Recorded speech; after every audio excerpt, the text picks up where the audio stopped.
Hello and welcome to the Calmcast, a time to feel calm and think clearly.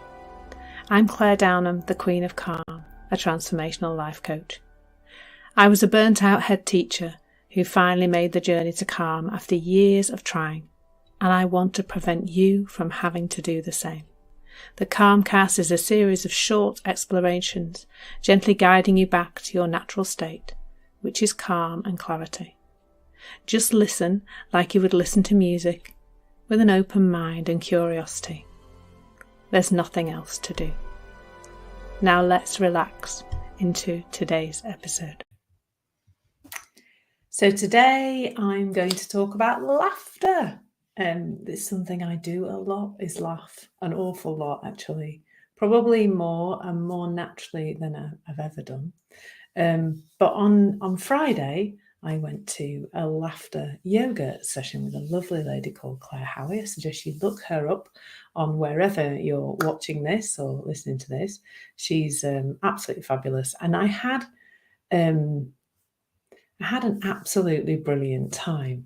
I don't know if you've ever done laughter yoga, you'll probably know exactly what I'm talking about. But it's just, you do lots of silly activities. So you get back in touch with your silly, childlike side of life, which a lot of us seem to have lost in the seriousness of how life appears to be at the moment. It's very serious, isn't it?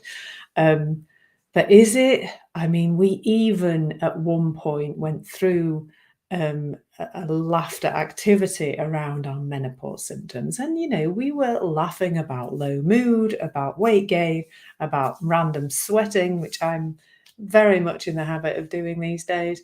And you know, angriness, which is another thing that we mentioned in terms of the menopause. And we laughed about them all. We have got to this stage as human beings, I think, where we are taking things so seriously. And I don't think that actually loosens us up enough to find the solutions to the things that we may want to make different in our life. There may be things that I would prefer perhaps not to be having menopausal sweats, but I know if I'm like that about my menopausal sweats, I'm much more likely to have them. I've noticed that if I get caught up in something, the menopausal sweat comes. It is not helped by feeling stressed or upset about things. So there's something really powerful in seeing that. The first thing to see is that seriousness is not particularly helpful to us. We do not benefit from being all serious about life. Just doesn't work that way. And at one point in the laughter yoga session, Claire asked us, what do you think the benefits are of laughter yoga? And we talked about the hormones that have laughter released into your body, you know, endorphins and oxytocin things. I don't know. Somebody sciencey, please tell me what hormones are released during laughter. But actually, my answer to that question was presence, and presence was both the answer to what are the benefits, but also why it benefits us. And it was really bizarre. You know how things sometimes really synchronize. But then I was listening to a podcast with a lovely Rahini Ross and her husband Angus called Rewilding Love. I highly recommend that podcast. And she mentioned, they were talking to Rob Cook, who's another lovely soul who I love to listen to and learn from. And he said, because he kind of said laughter only happens in the present moment.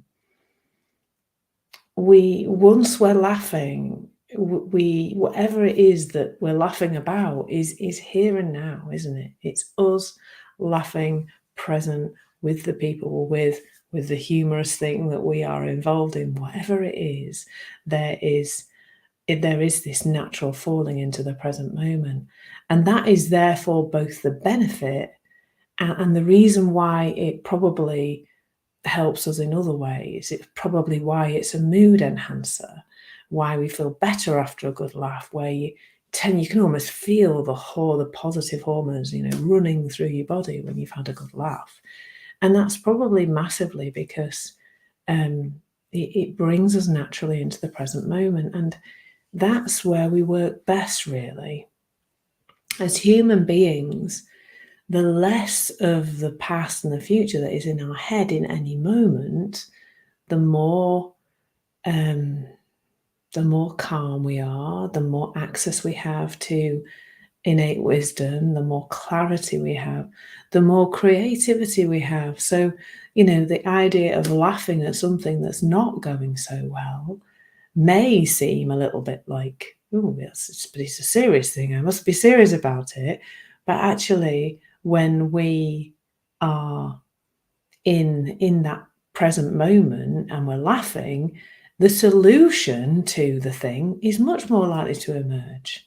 When we're lighter about things, when we hold things less tightly, when we see less that our well-being depends on life being a certain way and we're not all serious about it, actually the solutions and the things that will resolve it emerge. Or we get to the stage where we just don't care. Like, I have a lot of menopausal sweats.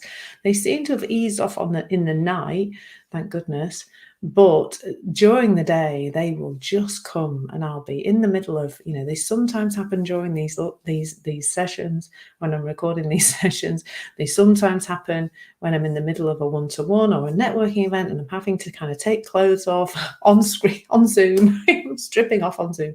Not down to anything unreasonable, but I'm taking clothes off on Zoom. But I do mostly take them pretty lightly. If it's just me and my fiance sat watching telly and one happens, our joke is, it's the small of my back that seems to be the hottest part, and we have a laugh about how he could fry an egg on my back during the time when, I'm literally, sweat is dripping off me and I'm burning hot for no apparent, well, obviously there is an apparent reason. I'm in the middle of the menopause. So it's wonderful to find a space for laughter around lots of things and see, what's going on there. And if you're noticing that you're not laughing very often, and you're feeling like you would like to laugh more, then maybe the other side of it's probably true as well, is that probably when we spend more time in the present moment, it works the other way too. That the more time we spend in the present moment, the more likely we are to laugh, because we're connected to the things that are happening around us. We're connected to the people who are around us, and we're more likely to notice. That's probably why laughter yoga as an activity is good for that, because it encourages you to be present with the people you're with. That lots of the activities we did involved eye contact, involved communicating and connecting with other people who were in the group, mostly in a very, very silly way, talking to each other in gibberish. We were doing all sorts of things where we were, and in that way, we're connecting, really connecting to those people we're in the room with. So laughter it's helpful in the way that anything that causes us to fall into the present moment is helpful. All those things, all those activities that have us naturally drop into the present moment are helpful, because as human beings, we just work better when we're there. We really, really do. There is no getting away from the fact that as a human being, you are meant to work in the present moment. And that's why thinking that goes off into the past or the future feels pretty horrendous. But actually, like, thinking about it, isn't it wonderful it feels horrendous? Because then we might be encouraged not to do it so much if we know that it's the thinking that's causing it and not anything else. Like, that's the real crux of the matter, isn't it? It's your thinking about the thing that's causing the uncomfortable feeling, not anything else. So when we start to realize that, we naturally spend more time in the present moment. And that is the space where laughter naturally occurs more of the time. So I feel like I'm kind of naturally coming to a close here, which is wonderful, because it's about the right time for me to naturally come to a close. I really hope you found that helpful.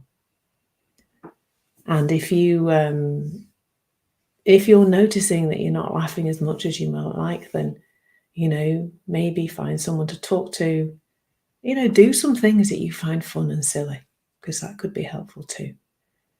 But also just notice where your head is. If your head is mostly off in the past and the future, you're not going to feel good. It's just the truth. That's how it works. But take care. Thank you so much for listening. There's nothing to do now but bring some awareness to how this is working out in your life. Listen regularly to experience longer and longer periods of calm. This has been the Calmcast with Claire Downham, Queen of Calm. Take care and keep listening.